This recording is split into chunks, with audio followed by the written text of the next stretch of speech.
join us now from Singapore is Farris. He is a chief strategist for Asia-Pacific fixed income at Credit Suisse. Fairly muted reaction, Ray. How much of this is already priced in your view? And, you know, where do we go from here?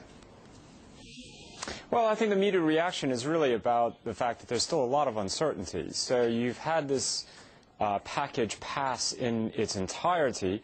The Parliament now actually has to vote on the individual measures. We need approval for a new financing package from the Troika, and that's really the earliest we'll know about that will be Wednesday. So it's probably right that markets haven't gotten overexcited about this because there's still a lot that can go wrong. Right, Susan here in Hong Kong. Well, markets did get a little excited initially. We did see a bounce and spike upwards in the euro. It has come back a lot, but are you seeing with all the question marks out there on Europe and Greece that there's still more downside to the euro itself? Well, we tend to think that there's more downside. Our G10 team in London expects euro-dollar to sort of creep lower. There are two ways that you get there potentially. One is that something goes wrong in this process with Greece and we get a disorderly shock to risk appetite. Another way is that the ECB just progressively eases in order to keep the system liquid. That flood of euros depresses European rates and really just floods the system with euros, and euro-dollar weakens that way. But how much weaker? Because we had Larry Fink, the head of BlackRock, saying that we could see the euro 120 at year's end. Everybody's been getting this one wrong. They've been calling this one on the wrong side of this trade. Basically, everyone seems. There's a lot of weakness though in the euro. So what's your stance, Ray? How much weaker? Well, the Credit Suisse Global Foreign Exchange team is forecasting euro-dollar to fall to about 122 to 124. And you know, as I said earlier, a lot of that has to do with the idea that there's going to be a lot more monetization of this problem coming out of the ECB, and as that happens, euro-dollar should weaken. We've had a bit of a bounce in the euro off of very weak levels from late last year.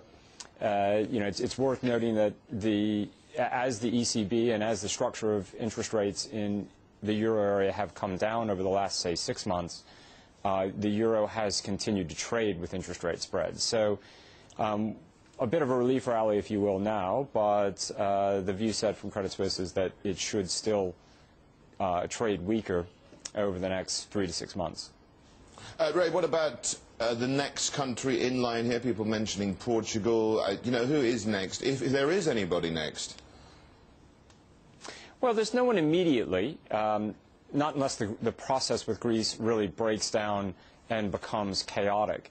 And Portugal has certainly seen a widening in spreads on existing debt, but Portugal, remember, isn't going to be issuing, doesn't have to issue into the markets until 2013.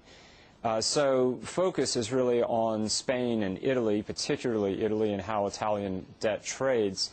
And that's where the ECB comes into play, because the ECB's LTROs provide financing for domestic players, at least, to go out and buy their own country's debt. And that's what's been happening. It's pulled in spreads. It's made it much easier for these countries to finance. And that just simply reduces short-term risk. Ray, are you saying that contagion is contained, shall we say? What does that mean then for the currency markets? What do you buy into? Well, contagion is contained as long as the process in Greece continues to sort of move forward. If Greece were to turn particularly disorderly, all of the negotiations break down entirely, markets become seriously concerned that Greece might leave the euro area, then certainly risk appetite's going to take a hit even with these LTROs. But in the meantime, as long as that process in Greece moves forward, yeah, risk is contained. What it means for us, I think, particularly in Asia, is that if markets can get past Greece, let's assume for a second that on Wednesday we do get a new financing package from the Troika for Greece, then markets can focus on the real economy data. And there, the global PMIs that are so important for Asia's export cycle have all turned up. That's all positive. We probably get stronger equity markets. If we get stronger equity markets, more equity inflows into the region. Again, positive for currencies. So in Asia, at least, our focus has been on expecting most currencies in the region to strengthen on trend, and really having a lot of that focus being on the Indian rupee and the Korean won. what happens now? We've got the austerity budget passed. What does that mean for people who are at the moment, well, just toying with the idea of dipping their toe into more risky assets? Well, I mean, if we can, as I said earlier, if the austerity budget continues to be passed, in a sense, and particularly on Wednesday, there's a new financing program for Greece that is approved by the IMF and the euro area, then risk appetite should rally further, driven largely by the fact that the indicators for global growth are improving.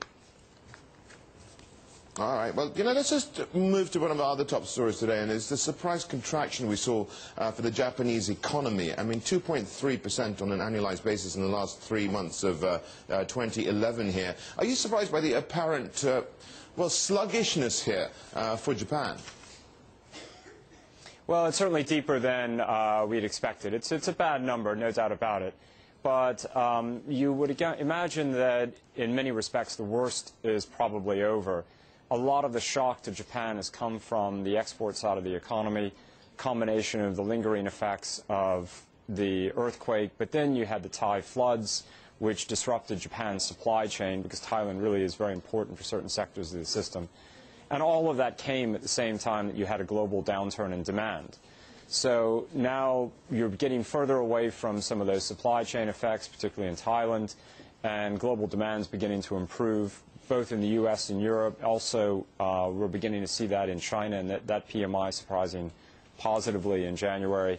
So Japan from here probably gets a bit better. Not great, but a bit better. Okay, but how close do you think the Bank of Japan is going to look at this number? What can it really do? I mean, it can't do much when it comes to interest rates, but it can do other things when it comes to monetary easing. What are the tools at its disposal? Sure. Well, what it could do is become more like the Fed. It could announce a more formal, higher inflation target. It's effectively got an inflation target of 1% that it doesn't really seem to put a lot of focus on. It could raise that to 2%, for example. I doubt it would go much higher than that. And start making it much more prominent as its objective, announce a lot more quantitative easing, strictly with the objective of trying to hit that 2% inflation target, trying to get implied real yields down from these very high levels that currently exist because of all the deflation in Japan. Now, will they actually do that? That's a different question altogether. Ray, thank you so much for your time. Ray Farris there from Credit Suisse.